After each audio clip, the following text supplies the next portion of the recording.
Hello viewers, welcome back to my channel. চলে আসলাম আপনাদের জন্য নতুন আরেকটা ভিডিও নিয়ে। তো বর্তমানে রাউটার যারা কেনার ডিসিশন নেয়, তো তাদের লিস্টে অবশ্যই এই রুইজিয়া রাউটারগুলো থাকে। তো একজন ক্রেতা রুইজিয়া রাউটার কেনার পর সর্বপ্রথম যেই সমস্যাটা ফেস করে সেটা হচ্ছে যে এই রুইজিয়া রাউটারটার ফরম্যাটটা একটু তাদের কাছে কমপ্লিকেটেড লাগে। মানে কোনো একটা ফিচার্স খুব সহজে এই রাউটারে খুঁজে পাওয়া যায় না। ঠিক আছে, সবগুলো ফিচার্সে অর্গানাইজ ভাবে থাকে, তবে এই রুইজিয়া রাউটারটা যেহেতু বাজারে নতুন এসেছে, সেক্ষেত্রে এই রাউটারটার যে ইন্টারফেসটা সেটা একটু বুঝতে সমস্যা হয়। রিসেন্টলি আমি দেখেছি এই রুইজিয়া রাউটার নিয়ে অনেকেই কমেন্ট করে আমাকে, ভাই এই ফিচার্সটা কিভাবে ইনেবল করব বা এই ফিচার্সটা কিভাবে চালু করব। তো আমার উদ্দেশ্য হলো যে এই রুইজিয়া রাউটারের ফরম্যাটটা আপনাদের কাছে একদম ফ্যামিলিয়ার করে তোলা। তাই আমি এই রুইজিয়া রাউটারটা নিয়ে অলরেডি 5 থেকে 6টা ভিডিও মেক করে ফেলেছি। রিসেন্টলি সেই ভিডিওগুলোতে একটা কমন কোশ্চেন পাচ্ছিলাম, রুইজিয়া রাউটারকে কিভাবে ওয়্যারলেস রিপিটার মোডে বা রেঞ্জ এক্সটেন্ডার মোডে কনফিগার করতে হয়।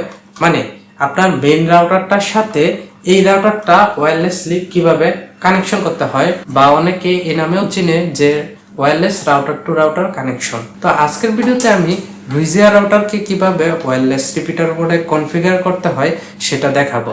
আর হ্যাঁ, পুরোটা প্রসেস আমি মোবাইল দিয়ে দেখাবো যাতে আপনাদের বুঝতে সুবিধা হয়। তার কথা না বলে চলুন ভিডিওটা শুরু করি।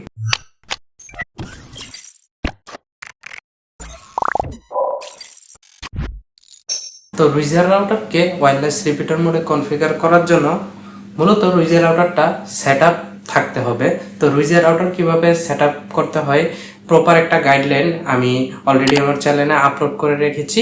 চ্যানেলে গিয়ে বা উপরের আই বাটনে সেই ভিডিওটা দেখে আসতে পারেন যারা রুইজিয়া রাউটার সেটআপ করতে পারেন না। তো ধরে নিলাম আপনার রুইজিয়া রাউটারটা অলরেডি সেটআপ আছে। তো বর্তমানে আমি যেই এসএসআইডিটার সাথে কানেক্টেড আছি এটা মূলত হচ্ছে যে মেইন রাউটার বা মেইন ইউনিট। এটার মধ্যে কোনো ধরনের কনফিগারেশন করতে হবে না। আমাদের মূলত আপনার যে রুইজিয়া রাউটারটাকে ওয়্যারলেস রিপিটার মোডে বা রাউটার টু রাউটার কানেকশন করতে যাচ্ছেন ওয়্যারলেসলি, সেই রাউটারটা এখানে দেখেন আলাদা করে একটা এসএসআইডি দিয়ে রেখেছি, সেটা হচ্ছে যে রুইজিয়া রাউটার। আর উপরে যেটা কানেক্টেড আছি সেটা হচ্ছে যে মেইন রাউটার আমার। তো এখন আমাদের মূলত এই রুইজিয়া রাউটারটার সাথে কানেক্টেড হয়ে নিতে হবে। আপনারা আপনাদের পাসওয়ার্ড দিয়ে এই রাউটারের সাথে কানেক্ট হয়ে নেবেন। তো এখন দেখেন আমি রুইজিয়া রাউটারের সাথে কানেক্টেড অবস্থায় আছি।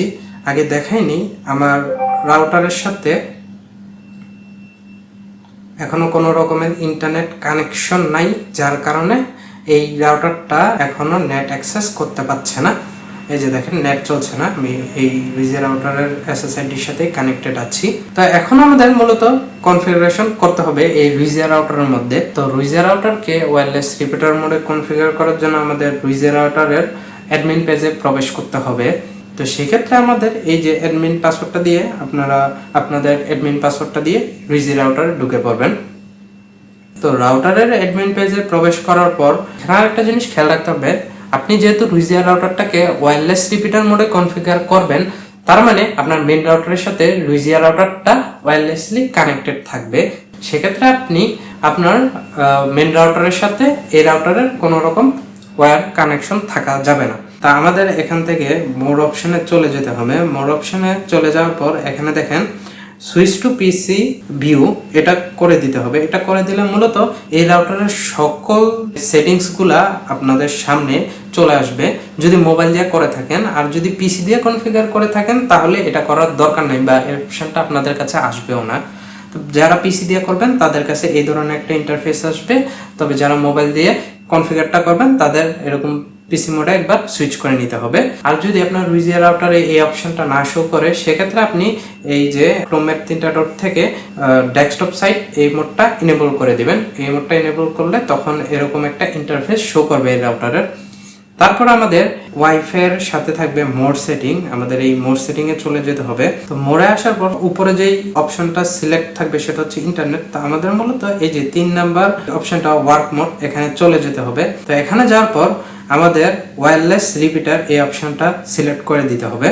তো ওয়্যারলেস রিপিটার সিলেক্ট করে দেওয়ার পর এখন আমাদের মেইন কাজটা হলো যে আমাদের যে মেইন রাউটারটা সেটার সাথে এই রুইজিয়া রাউটারকে কানেকশন করতে হবে ওয়্যারলেসলি।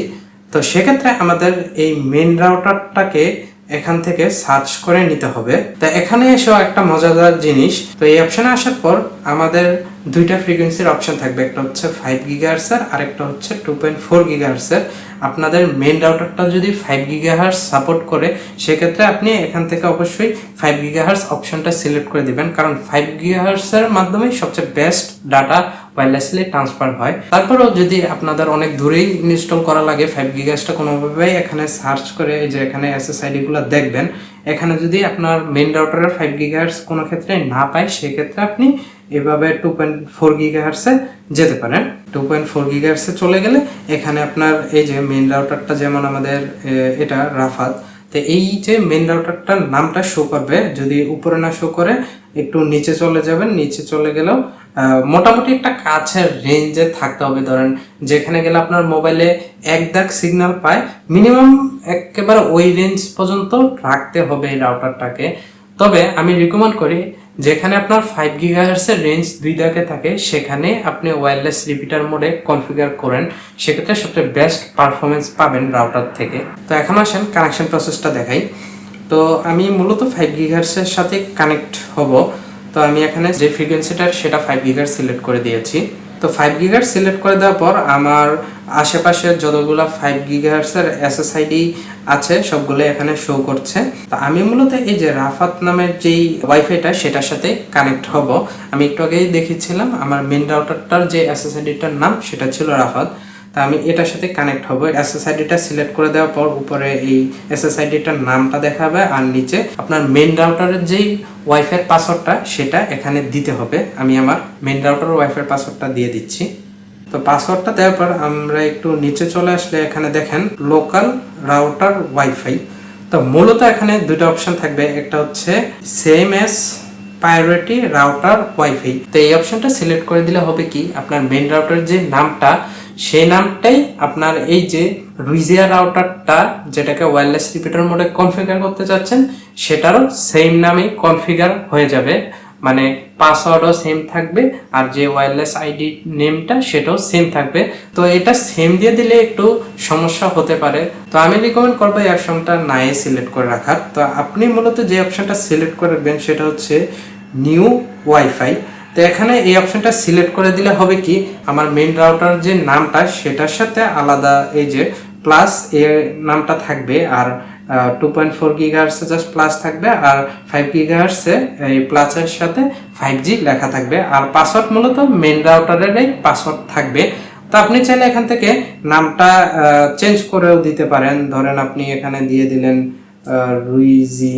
রুইজিও দিয়ে দিতে পারেন। তো আমি মূলত এই এখন বাই ডিফল্টে যে নামটা ধরছে এটাও খারাপ না, তো এটাও চাইলে দিয়ে রাখতে পারেন।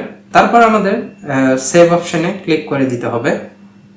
তো সেভে দেওয়ার পর এখানে 40 সেকেন্ড ওয়েট করতে হবে এটা রাউটারটা কনফিগার হওয়ার জন্য। তো এখানে দেখেন আমি রাউটারটা সাকসেসফুলি ওয়্যারলেস রিপিটার মোডে কনফিগার হয়ে গেছে, যার কারণে এই যে সেই নামটা চলে আসছে। আমি এটার সাথে কানেক্টেড হয়ে দেখাচ্ছি, কানেক্টেডও হয়ে গেছে। মূলত এই যে রাফাত প্লাস 5G এটা মূলত হচ্ছে যে সেই রুইজিয়া রাউটারটা যেটাকে আমি ওয়্যারলেস রিপিটার মোডে কনফিগার করেছিলাম, আর এই যে রাফাত নামে যে SSID ওয়ালা রাউটারটা সেটা মূলত আমার মেইন রাউটার ছিল। তো এখন রুইজিয়া রাউটারটা সাকসেসফুলি ওয়্যারলেস রিপিটার মোডে কনফিগার হয়ে গেছে। তো এই রাউটারটা যখন ওয়্যারলেস রিপিটার মোডে সাকসেসফুলি কনফিগার হয়ে যাবে তখন এলইডি লাইটটা সবুজ কালার ব্লিঙ্ক করবে। তা আমি এখন দেখাই নেট চলছে কিনা। এই যে দেখেন ফেসবুকেও নেট চলছে, আমি যদি ইউটিউবে দেখাই, এই যে দেখেন ইউটিউবেও ঠিকঠাক মতোই নেট চলছে। আমি এই যে রাফাত প্লাস 5G মানে আমার রুইজিয়া রাউটারের সাথে কানেক্টেড আছি বর্তমানে। তো এভাবে আপনি যে কোনো রুইজিয়া রাউটারকেই ওয়্যারলেস রিপিটার মোডে কনফিগার করতে পারবেন। এটা যে জাস্ট আমি যেই রাউটারটা দেখালাম রুইজিয়া আর যে EW83G সেটার মধ্যেই হবে এই সেম সেটিংসটা তা না, আপনি রুইজিয়ার সকল মডেলের সাথেই এই সেম সেটিংটা অ্যাপ্লাই করতে পারবেন। তো আজকের জন্য এইটুকুই। ভিডিওটা যারা সম্পূর্ণ দেখেছেন তাদের অসংখ্য ধন্যবাদ। আর হ্যাঁ, লাইক আর কমেন্ট করতে ভুলে যাবেন না, কারণ আপনাদের দেওয়া একটা লাইক আর কমেন্ট আমার জন্য অনেকটাই মোটিভেশনের কাজ করে। তো আজকের জন্য এটুকুই, দেখা হবে নতুন একটা ভিডিওতে।